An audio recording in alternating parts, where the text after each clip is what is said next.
MK Stalin ಅವರನ್ನ ಭೇಟಿಯಾಗಿರೋದು ತಲೈವ ರಜನಿಕಾಂತ್ ಬಿಟ್ಟರೆ ಎರಡನೇ ತಲೈವ ಅಂತ ಇದೇ ತಮಿಳುನಾಡು ಅಕ್ಸೆಪ್ಟ್ ಮಾಡ್ಕೊಂಡಿರೋದು.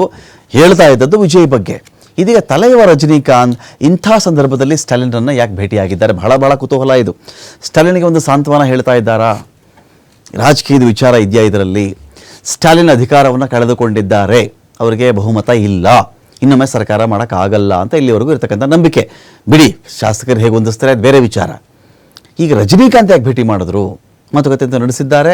ಸ್ಟಾಲಿನ್ಗೆ ಬೆಂಬಲ ಮುಂದುವರಿಸುವ ಬಗ್ಗೆ ಮಾತುಕತೆ ನಡೀತಾ ಇದೆ.